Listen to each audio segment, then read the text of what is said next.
Hello and welcome to another episode of Literary Gladiators, the show where we discuss and debate literature in all of its forms. If it's written work, it's game. Let's meet the panel. Hi, I'm Casey. I'm Ari. I'm Kaila. And I'm Josh. And today we are going to be going over a short story that Kaila selected called Brownies by ZZ Packer. And Kaila, you have a discussion starter?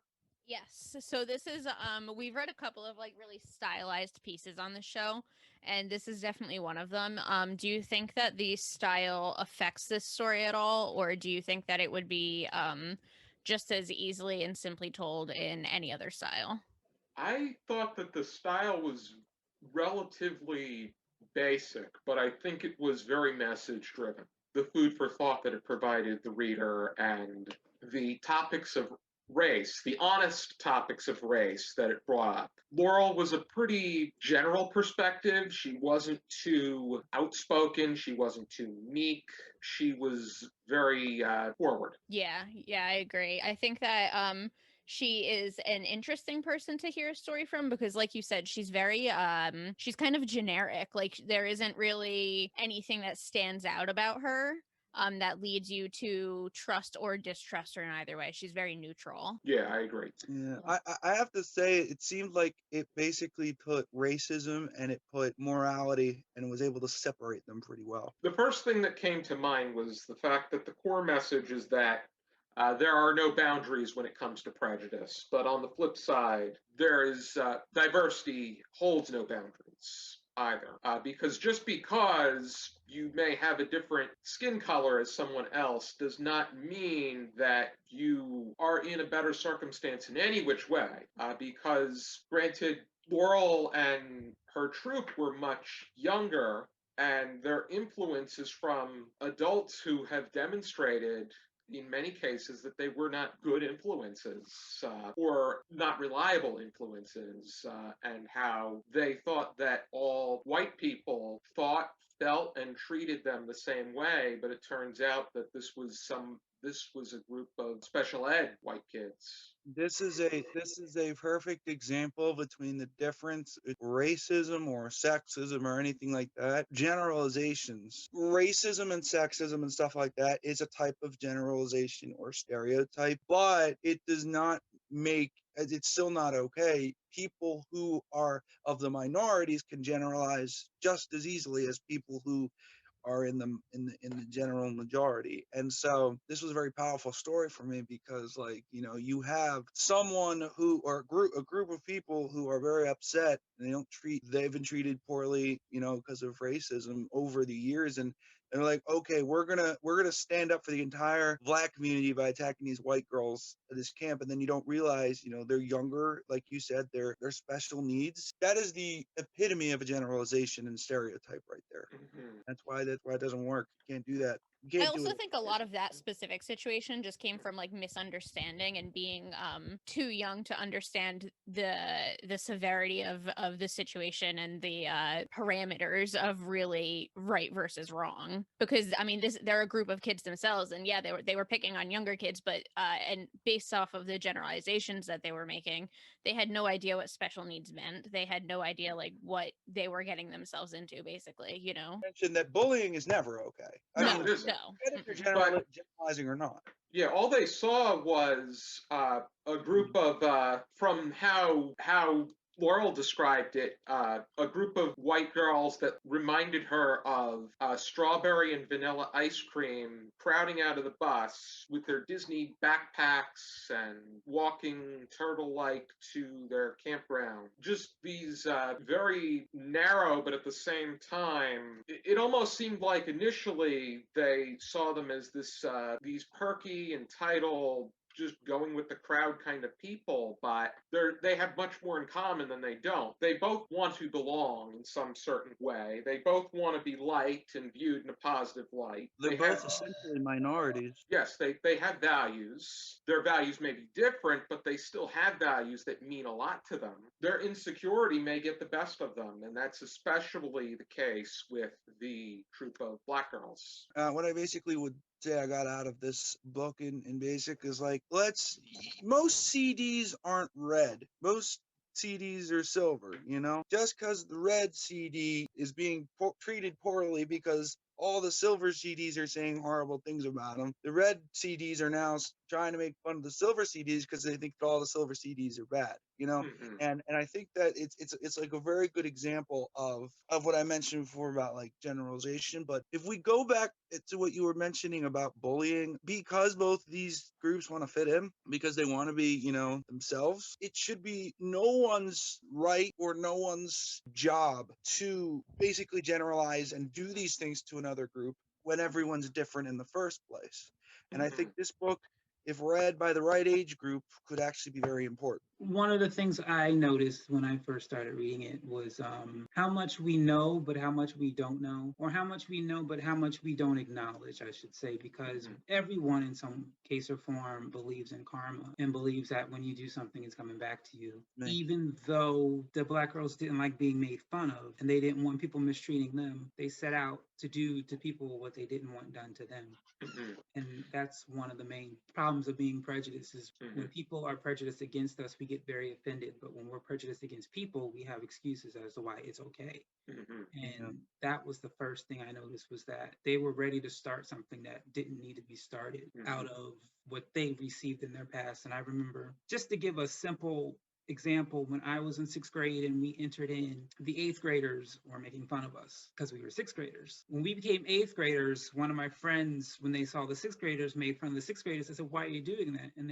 she said, "Well, because they did that to us." I said, "The sixth graders didn't make fun of you. The eighth graders did. So you need to go to the 10th grade where they are and get back at those, not those who had nothing to do with who did what they did to you." And so that was the first thing that I realized is that we have a huge problem of condemning people for doing wrong that we've already done. The policy of karma, the way it works, it's also not a very good thing because you're basically saying, okay, someone has done something bad to me. Now I'm going to do something bad to them, so it's equal. That kind of doesn't make you any better than the person who has hurt you. And I Right. An think eye for an that eye makes the whole world blind. Yes, absolutely. Yeah, getting even accomplishes nothing, and especially historically speaking, because when it comes to certain groups of people that have exercised acts of prejudice, do you want to go after the nationality or background of people or the race of people during that day, or take a time machine and go back to the people that actually inflicted these acts of prejudice? Neither one of them is either possible or yeah. People don't understand, if you hurt me, say if Josh hurts me, and then I go hurt Josh, because even though I can say I'm justified, at the end of the day, because I've done something wrong to you, something wrong has to happen to me again, because now karma says, well, now that you've got Josh back, I need to get someone to come back at you.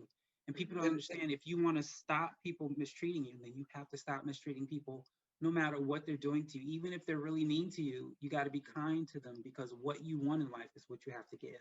Yeah. And like, and like I what very you firmly believe you like get what you give out. So if you're giving out nothing but harm and your own karmic resolutions to problems, then that's what you're sowing as well. And what you were saying, Casey, earlier was about how no matter how hard we try, whether they're thoughts or actions, depending on whatever, everyone, and everyone, I'm sure everyone here can admit this as well. Everyone has some kind of karma thoughts at some point or another.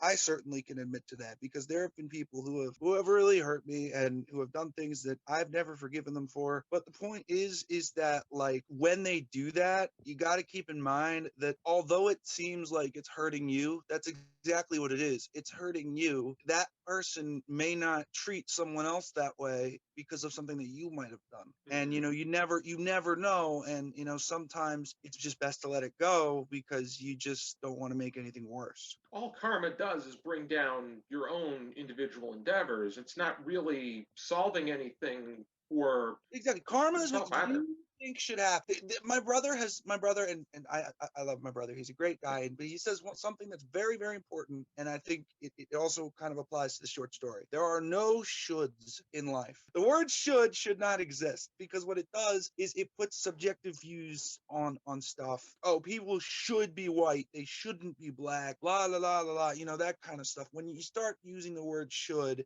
things are as they are, and we have to accept them the way that they are instead of saying, saying, no, it needs to be another way because I want it to be another way. Mhm. Whether you're the receiving end or the attacking end, we have to accept what we see. And if some people aren't willing to, we have to accept that they are not willing to and not make it worse for ourselves. Another thing that I thought was worth bringing up is the influence that adults have on the youth. What do you think about the role that they played within the text, for what we could see? I think a lot of the adults in this kind of come off like the adults in the Peanuts, like wah wah wah wah wah. They do a lot of talking, and you can definitely see their influence on the kids more in like a long-term lasting way than a short-term current kind of way. Does that make sense? I think I get what you're saying. It's like from an outside perspective. Yeah, I would say I agree with the fact that they have a long-term impact, and in many cases, in these cases, a very negative impact. I wouldn't say that they reminded me of the Peanuts adults, because to me, it seems like in Peanuts, they were just looking to interject adults because they needed to acknowledge that there were adults in the background, but they really didn't want to create them. But I think the biggest one was when Laura was telling the story about her father and how he had the Mennonite painting, or I think it was painting the porch. He was on his hands and knees doing it, and he admitted that he admitted to her that he was just satisfied that he was able to have a white person on their hands and knees for him at that time. And it goes to show you that this sense of revenge and getting even it's not a good feeling at all. The Mennonite is another person too. It doesn't matter what your race is. What matters is having a good heart and a strong character, as Fred Gwynne would say. That was actually the second thing I was going to mention that I noticed was, which in a sense was good, because at the end she recognizes that her dad wants revenge, and she recognizes that that's not good. And she was wondering if this was going to be the start of the same war, but with the enemy being the antagonist, and the antagonist the side switching. And I think that's when she noticed that, okay, maybe this is not as good as I thought it was, because originally she was okay with attacking white people, and then when she gets to her dad, she realizes, is this going to be what it's going to be like now, where Black people now get the chance to do to white people what they did? She acknowledges that she doesn't really like that. But she leaves it there, I guess, for the reader, because I believe this was written either in the 80s or the 90s. So I guess she left it blank for the reader to kind of acknowledge their own maybe self-revenge they're trying to get. And unfortunately, I guess because most Americans don't read, we're still in the same predicament where everybody wants revenge, no one wants forgiveness. This story takes place a long time ago. The story takes place in 1983. It was released in 2003. It was it was released in 1999 because it was released in Harper's, and then it was released in ZZ Packer's collection Drinking Coffee Elsewhere in 2003. So then I guess what I am about to say is relevant.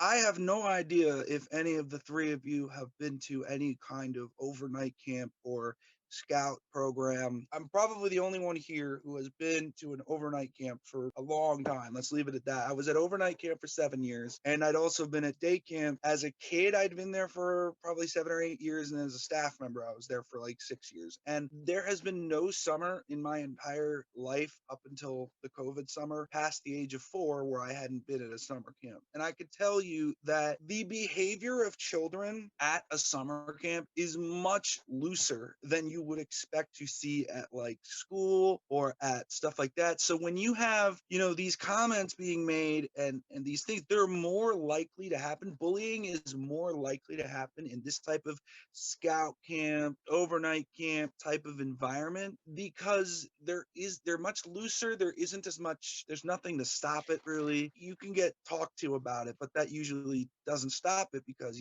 there's no, other than like the camp counselors and the executives there's not much to stop it. And I learned from my experience that I've been on both ends of that. I've bullied and have been bullied at overnight camps. It makes it easier. Just the environment itself makes it easier. And that's why I'm able to connect with these kids on both ends, they're the exact type of things, although maybe I was a little older at the time, but the exact type of things that, I talked about when I was chatting with people. There was minor bullying going on. There was major bullying going on. So, although I do have to say, we didn't talk about marrying Michael Jackson. We talked about that he died at different time periods. For Oh, Nora. that was at the height of his career. But my point still stands, though. As far as the Scouts are concerned, I was never into them. There's something about Boy Scouts and Girl Scouts. It puts a greater emphasis on the need to be socially accepted than it is to actually engage in the kind deeds. There are cookies, and Charlie likes cookies. I do like Girl Scout cookies, but I do like the cookies too. But I mean, a lot of it has to do with what you make of it too. The actual environment of the troop. I personally think that individual independent service clubs or volunteering for other entities. Or literary gladiators. Oh, absolutely. That's the best. That's Support us number on one. Patreon. When I was a child, I was addicted to television, so I couldn't go anywhere where there wasn't a television. So that's why I never got into it. I liked TV myself when I was younger. I can absolutely say I understand why these girls felt that they could do these things, while maybe when they're done with the Scouts and she goes back to see her dad, there's also stuff in those environments you learn, because people are more likely to learn things when they're not pressured to learn things. I know that's weird. Like, people go to school and they're like, oh, it's grade school, this is boring. But you want to know something? The people who think school is fun are actually the ones that learn more and they do well. I could tell you, when I went to Rowan, I wasn't willing to do anything and I did very poorly. Now I'm actually willing to go for my master's degree, and I actually think things are going to be really good. I think a lot of it has to do with not being restricted and also being able to learn better in a non-constricted environment. I learned a lot of things during my summers at camp. Most of the social stuff I learned actually came from overnight camp. So, Well, now that you said that, I think another reason why they may have had courage to start a fight is because they knew that they would probably never see these girls again. So it would be like, beat you up, get on the bus, and then we're good. Whereas if they did that at school, the very next day they would have to deal with whoever they started whatever with. So yeah. and plus that's there a big would difference be no between the Scouts and overnight camp. Overnight camp is usually 4 weeks. I don't think Scouts is ever that long. They thought it was going to be something a bit more intense too, because they thought they were going to get back exactly what they were putting out. It turns out that it was Troop 909 was just a group of special education children that were just looking to make their way up the ranks and achieve the best that they possibly can with the Scouts. And they were very proud of themselves, and they should be. I think one thing I really like about this short story, Kaila, this is a good one you picked. Thanks. And the reason is I like stories that are as real. The more real something is, the more real something feels, the better I feel it is, especially with short stories. So, like, a good example of something that I really enjoyed was Secret Life of Walter Mitty. It felt like it was like a combination of very real, boring, annoying life and just like whimsical fantasy, but it still all felt like it's something that could happen. In this case, like, by adding some of the language they use, as well as some of the situations that occur, and a very good setting that is portrayed, and a lesson and a moral that is kind of learned in the end, and all characters seem to be developed very well. I think this is a very good short story, and I honestly think it's good as a short story. I think if it was a novel, I don't know if it would have been as good. I think if this were like a full-length novel, it would feel kind of drony, like To Kill a Mockingbird or Catcher in the Rye does. It would drag. You would get tired of that language a little bit. Everyone has their opinion. I think that it was. I think that it did what it needed to in order to deliver its message. And I think that what you were saying, Ari, as far as the how relevant it is a very real piece, because bullying is an ongoing misfortune among the younger communities. It's not just younger communities, it's everywhere. Yeah, absolutely. I mean, within the younger communities, the most important thing is that the parents need to really acknowledge the fact that this is going on and give their children a better environment that encourages kindness. Kids should feel a bit more confident in themselves, because I think that senses of insecurity and that defense reaction that it's either hit or get hit, they shouldn't be feeling that way. There needs to be... You use that word again. They felt that way because of something that happened to them, and that can't change. Even if, like, even in their fictional world, that can't change. The only person I can control is myself. Or anyone you write. Yes, that too. That one's for Casey. I know Casey writes books. That's my mom's karma, by the way. When she really is ticked off of someone, she writes a character that's similar to that person in real life in her books, and then kills them all. Oh, okay. Hey man, therapy is expensive. It works. It works. She actually had a contest one time similar to that, so it's pretty cool. Therapy is expensive, and so is the medication that comes with it. Before we go to our final thoughts, what do you think was the strongest part of this piece? I think that the part that stands out the most to me is the scene in the bathroom with the other troop and the girls, especially when they're kind of talking down to, I think the main character's nickname is Snot, right? Yes. And they're kind of like talking down to her. That's the part that I read this like several months ago for the first time, and that's the part that like stuck with me, that I kept thinking about. I'm not sure what it is about that scene, but that's the part that really just stuck with me. I don't think it was a particular part. It was what was said, what was done.